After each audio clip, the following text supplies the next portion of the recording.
What if the secret to success wasn't just talent or hard work, but unshakable confidence? Welcome to Grasp Confidence, the podcast where visionary thought leaders, speakers, and entrepreneurs unlock the mindset and strategies for lasting success. I'm your host, Tara LaFawn Gooch, CEO, two-time best-selling author, and international TEDx speaker, and I can't wait to help you step into the most powerful version of yourself. Let's dive in. Today, I'm thrilled to introduce a powerhouse in voice empowerment, Nancy Bos. She's a distinguished voice expert, researcher, performance coach, and best-selling author whose journey from debilitating stage fright, I love that, to confident self-expression has transformed not only her life, but the lives of countless others. As the founder and CEO of the Confidence Alliance and StudioBos Media, Nancy helps individuals overcome their fear and find their true voice. And I actually had the pleasure of meeting Nancy in Albuquerque, New Mexico for a TV appearance just 2 months ago, and found her to be an amazing and inspiring individual, which is why I brought her on the show today. Nancy, welcome. Hi, it's great to be here with you again. Love it. Yes. Well, so great to come together today for this podcast. And, I love the work that you do. It's really inspiring. We met on LinkedIn. I was trying to find a local buddy before I headed to New Mexico because I'd never been there. And I saw that you were also a TEDx speaker, also a best-selling author, also a podcast host. Oh, and by the way, you just also happen to be super passionate about confidence. Yeah. We're like twins. We are like twins. It was I love it. Crazy, serendipitous. I was not expecting that. And the fact that we had never actually really connected before then was even crazier. Yeah. And it's so good. This field, there's so much work to be done, and there can't be enough of us. And so I'm really glad to be walking this walk with you. Yes. Yeah. Well, I want to know a lot about your work. Obviously, I have so many questions. Your experience mirrors mine in so many ways. You went from this journey of being terrified to speak, or not speak, but being terrified to perform on stage. Yep. And then I had a similar journey as well. Mine was just speaking in general, in front of any size crowd. I could barely do. So it's interesting because a lot of people have this same fear. It's called claustrophobia. 70% or something like that of people have this fear. It's incredible, right? What is the statistic? It's something like crazy like that, right? Yeah, it's a really big number. Yeah. And they're terrified to speak to the point that people would rather die than be a professional speaker, be put on stage, do a presentation in front of a group. It doesn't make any sense that we're more afraid to be vulnerable in front of people than we are to die. That doesn't, I mean, we all can tell that doesn't make sense. And I've never talked to anybody who said, and I don't want to get over it. There's so many people whose lives are impacted by this fear of using their voice. In fact, I would dare to say most people, it is rare that you and I that aren't afraid to use our voices. And I don't want that to be rare. I want that to be common and normal, is that people are willing to speak up and use their voices. Wow. Yeah. It can hold us back in every aspect of our life. Mm-hmm. For me, it started when I was in elementary school. It would have been, when we were reading a book in class and we sat around in a circle and everybody had to go and read one line and the next person read a line and you would read it out loud. I remember I couldn't concentrate on anybody else because I was so worried. Am I going to mess up? Are people going to laugh? Am I going to make a fool out of myself? Am I going to embarrass myself? And then because I was so in my head, I did end up embarrassing myself every single time, right? Yeah. No matter how much I read it, and it reinforced a belief that I was a bad reader. So those feelings that I'm going to mess up or whatever, those are all symptoms. Do you know what the original source was of you having this fear to speak? Yes. For me, it was being in a household where I didn't have support. So, my father, I'm the youngest of five, right? So I think that's a part of it too. Yeah. Just kind of always felt like the runt of the litter, right? I'm also the shortest, like in stature and the youngest. So I have a couple things going on there. Yep. But then, my father, he was either absent or, he had trouble with alcohol, and he was not an uplifting, supporting person. Yeah. Very stern man, and he was abusive at times. And it was really hard to feel like I had worth. Yeah. And that translated into I'm not smart, I'm not good enough.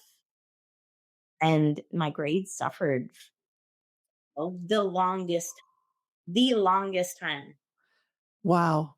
That's super powerful. And then there's a point where you decided, no, he was wrong and I'm kind of awesome, right? That's the pivot point. And you talked about this in your book. And I think it's so amazing that you're willing to be that vulnerable with anybody and everybody who wants to get to know you, to share your most vulnerable side, to show your belly to the world so that we can all grow from that. I love that.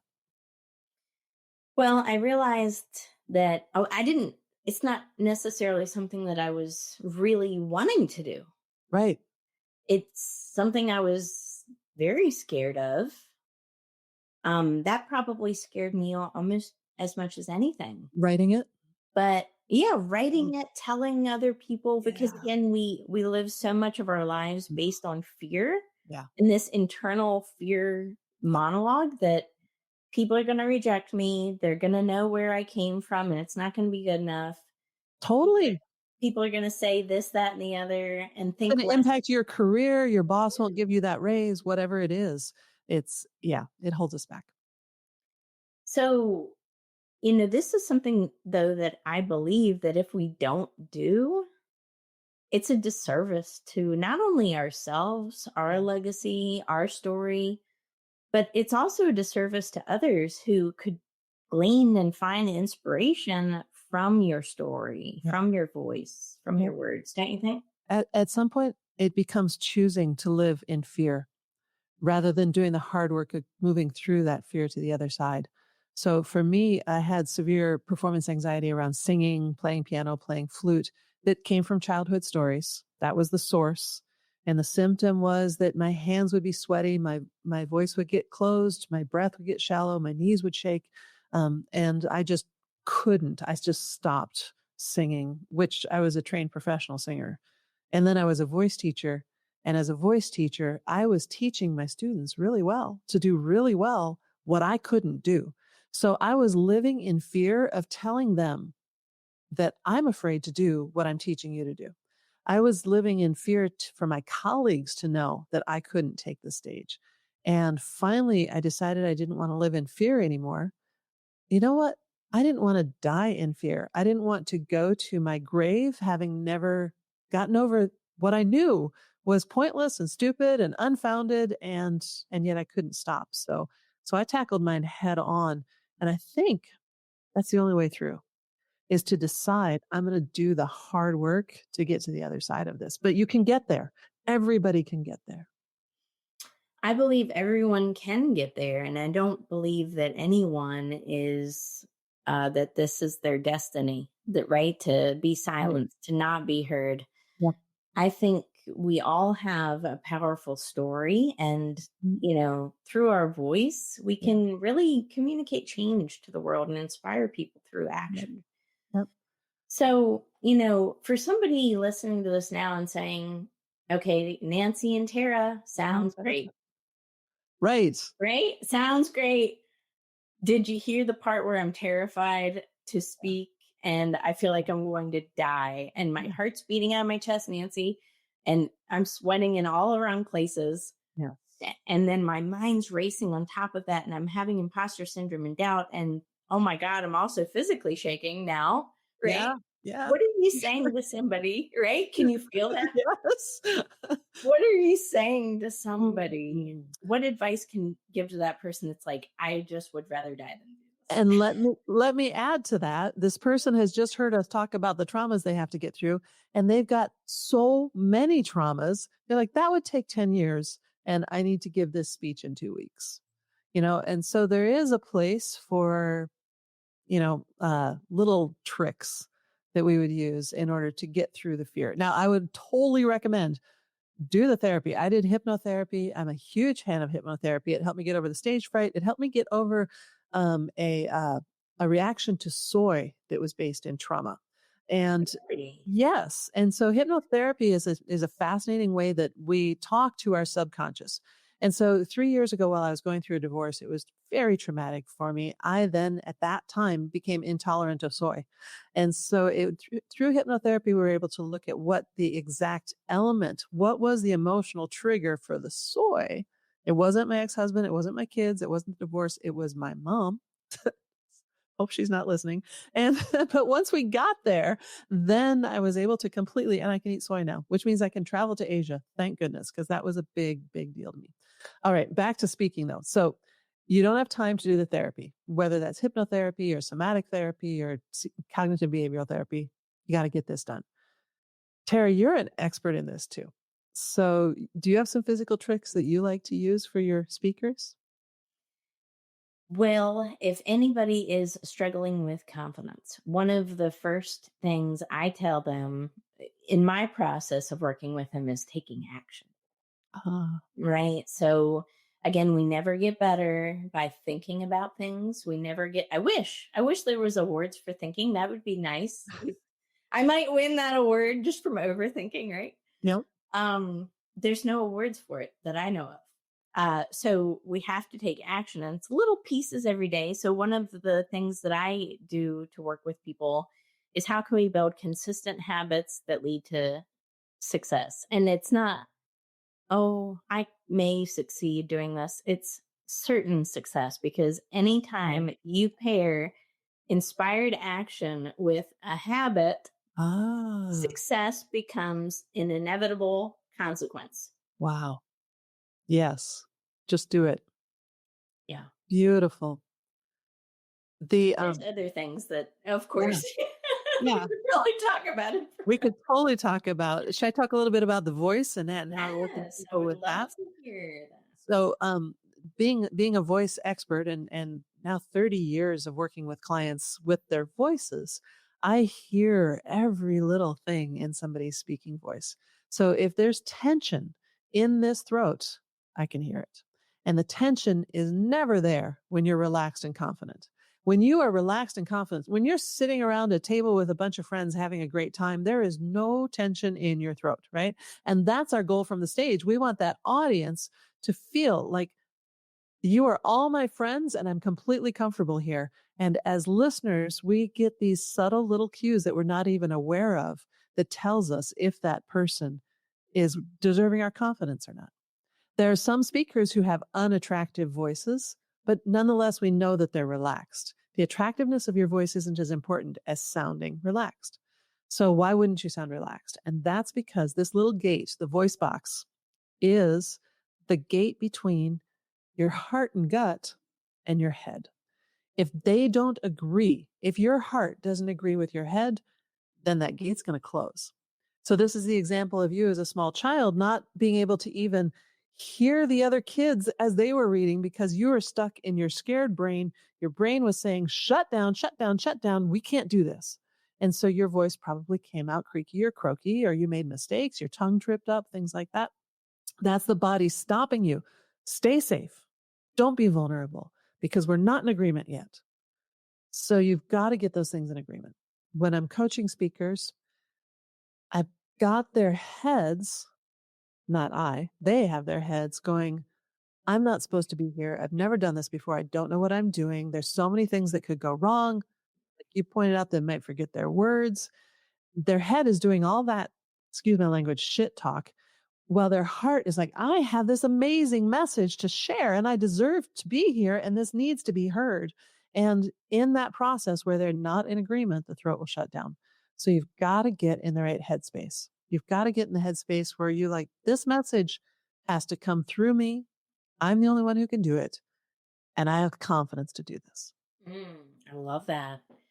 Gratitude is another Oh, tool that I gratitude. use all the Yeah. time. I use it, people think that gratitude is a momentary activity Mm-mm. that you do once a day, check it off like you do a box, right? Yep. Gratitude, I used it for, it saves me before the scariest things. It Mm, saves me.